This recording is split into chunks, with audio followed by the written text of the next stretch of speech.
All right, so a week ago, I was on my laptop doing some work while uncontrollably scrolling through my Facebook from time to time.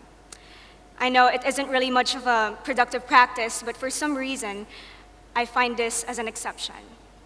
And I think it was one of the only few times when I was distracted without having regrets later on. Mainly because it led me to this interesting online article with a picture and a clip of this famous Star Trek actor, William Shatner, who happened to be crying like a child. Not in a movie, but upon stepping back on Earth from this Blue Origin space rocket. And to my thought, wow, what a priceless moment. We have a 90-year-old man having immense tears of joy upon stepping back on Earth from his tour back in outer space. It must have been a big check on his bucket list. So to all the astronauts and explorers, congratulations for leaving Earth and experiencing the wider universe. I must say, mission well done up there.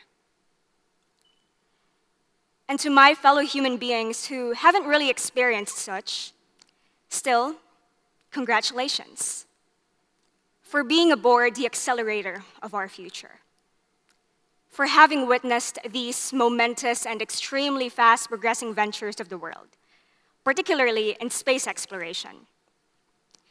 The mission to Mars, the commercial flights to space, and not to mention the steamy space battle between Elon Musk and Jeff Bezos, two of the richest men out there who, apart from investing so much time and money on building their rockets, here they are, also investing so much energy on entertaining us with their exchange of mockeries and lawsuits, all for the space crown. But really, let's just take a glimpse to the humble beginnings and look at how far we have reached ever since 1969. When the first human, in the name of Neil Armstrong, landed and walked on the moon as he uttered the words, "One giant leap for mankind." Indeed, it was one of those most defining moments that made us believe that sky is no longer the limit. So are we really able to align this kind of mindset to the urgent needs of society at present? Today, I would like to talk about some of these billionaires whom we strive to be like, and the kind of competition that they are in for space and for our future. And with this, I would like to specifically highlight something that has perhaps been overlooked by the majority. As human beings, we tend to be forgetful, or we tend to shift all our focus on only one side of the coin that seems all shiny and booming. But then what I am about to impart in a few is the other side of the coin that contains a wisdom that is already existing, but it needs to be put out there more explicitly, more sincerely, and it needs to be sustained until it finally resonates to every single one of us. So I would like to delve more into these space ventures, because now, as we can see, it's not just government-owned space agencies building these rockets and investing in space, but private companies have also been on a skyrocket, with some of the richest billionaires investing so much of their wealth on the pursuit of discovering boundless opportunities in space. Unfortunately, it was rocket science for those dreamers who made the attempts to touch the space venture, and not everyone made it. But thanks to the ambitious Elon Musk, who really raised the benchmark with SpaceX on building this powerful and reusable rocket system that everyone adored, including NASA, that awarded them that billions of dollar contract, which just proves that Elon Musk has sealed the deal to our future. And then there comes Amazon founder Jeff Bezos, who Musk refers to as his copycat. Bezos also produces these highly advanced rockets with his own private space company, Blue Origin.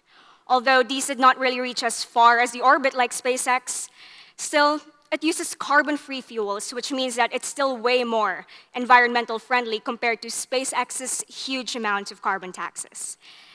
And this just shows us that it still is one of Musk's longest-standing rivals. And it's just funny that this rivalry is just being highly exposed by these billionaires themselves as they take their sentiments up to Twitter and the court. The space race just gets hotter and hotter. And I'm not surprised that another billionaire, founder of Virgin Group Richard Branson, decided to hop in. But I guess he's just not quite a fan of drama. With his own space company, Virgin Galactic, Richard Branson's feat was on being the very first billionaire to reach space aboard his own rocket. And then a few days after, Bezos went next. As usual, he always goes second nowadays. But kidding aside, it's just amazing how these bright, ambitious minds have made the impossible possible. They may have fallen into some rankings in terms of rocket competence or net worth. One may have flown his rocket higher or stayed in space longer than the other, but just hearing their names, honestly for me, I still see them all equally on top. These billionaires have made history in their own ways, and they are considered as role models to countless of aspirants and entrepreneurs out there. Many people strive to be like them or even surpass what they have contributed for the advancement of humanity. Because if you think of it, the possibilities of touring around space, of living in another planet, is really exciting and revolutionary. But wait a minute. Aren't we forgetting something? What about Earth? What would happen to our original home in the following days or months or years to come when we are already busying ourselves looking for another planet to live in and start from scratch? I take a careful look at the willpower of these billionaires to discover what space can offer. But then I ask myself, what is it really out there? Is it more lands to conquer to sell real estate? Is it precious stones or fresh air? Where did this hunger start? And why do we want to conquer so much that we are so willing to neglect and sacrifice everything else that matters? I remember when I was young, about 12 years old, my parents and I, along with my teachers and everyone else, would place high regard and recognition on those who make it to the top of the class. So almost every student's aim was to be the best, to be top one. And that was mine as well. So there was one night I've spent hours working so hard for a project back in middle school. It was for a science class. It was due the next day. So I was really focused until I finally finished it and left it for a while on the table to grab something in the kitchen. And a few moments later, upon approaching back, my eyes enlarged, my forehead started to crinkle. I was shocked and enraged with what I saw. There were scribbles all over my work, and there was no way else to erase those marks and retrieve it. 8 hours of hard work put into waste. And at that time, the only one who I suspect would do such was my 4-year-old brother, who happens to be here, by the way, 9 years later. He's now a teenager. So when I looked towards him, he was innocently smiling at me. So as a young brat, I screamed and expressed all my frustrations by writing all over his body, just like how he did to my paper. I was just completely out of my mind, all because I wanted to score high for that project and supposedly have my work displayed. We were young, you might think it's petty, but it does speak a lot. There were many instances when I wasn't glad when someone else scores higher than me or does more than me, and I really take it hard on myself. These situations trigger me to think of nothing else but myself and what I have to do to get back on top. In almost all of my years as a student, I was consistently working so hard to be the best in everything. And then I realized, for what? What do I really want to gain out of this? So society's system has programmed me to have this kind of mindset, wherein I have to ace every exam and project with a near perfect to perfect mark, where I have to engage in every extracurricular activity that would add high value to my standing as a student. That was my perceived standard of success and excellence. I was so competitive in almost every aspect that I started to realize it was becoming unhealthy. And honestly, I wasn't really happy nor satisfied with who I was becoming, despite of everything that I've been able to achieve. So this kind of competition all starts the way society has been for so many years, all the way back to when empires were colonizing land by land. And school is just one of the places where we encounter our first taste of achievement and our first taste of defeat. And from there, we're just all eyeing to be in the peak of the mountains without ever looking down. And unfortunately, unconsciously, we bring this kind of mindset in our workplace, in our communities, and everywhere else. And speaking of, at this very moment, in another billionaire drama series, this may be exactly what is happening, which explains the tensions between the likes of Elon Musk and Jeff Bezos, and we're all here, watching and thrilled where this drama would lead to, or who would be first in the space race. You know, we've been fighting and celebrating over innovation, research and development projects, and became too eager in discovering life outside Earth that we failed to first check and immerse ourselves in what is truly happening in the place that we reside in today. So in the midst of constant competition and power denomination amongst nations and individuals, can we say that our progress towards our missions to space are truly sufficient for us to be proud of where we are today as a human race? I mean, if you think of it, we have been too focused on discovering what may be out there that we tend to set aside what's within. You know, what we currently have, the home that we have been blessed with, the planet that nurtured us, the place where we truly belong.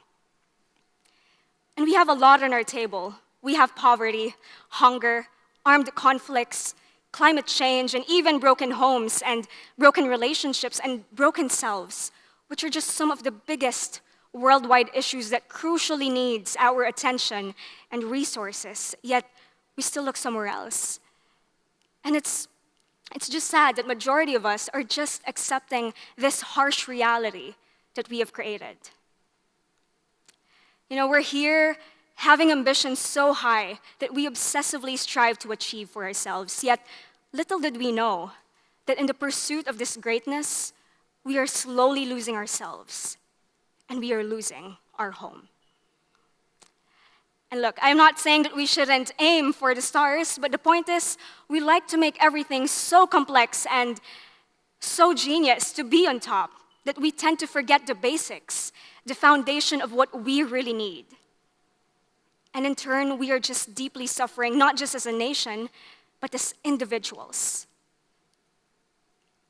These billionaires say that space exploration is futuristic.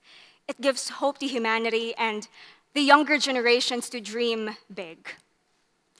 While that is partly true, these kinds of achievements and feats, no matter how record-breaking or competitive it may be, is just not what we rightfully need at the moment.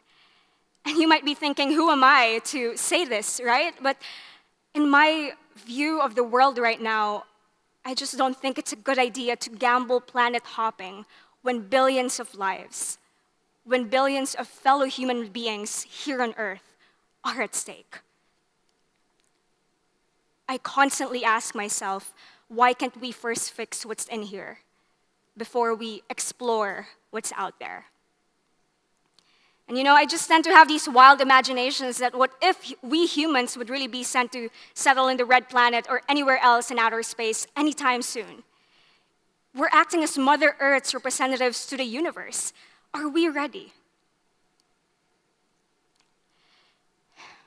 Richard Branson conveyed it himself.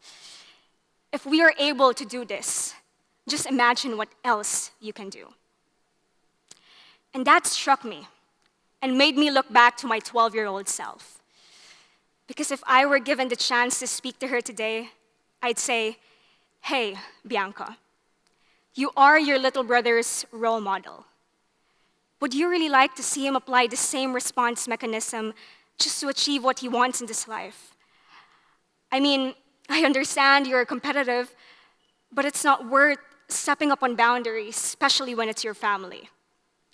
At the end of the day, all you get from that project is maybe a perfect mark or a recognition, but what you lose is far beyond what you gain.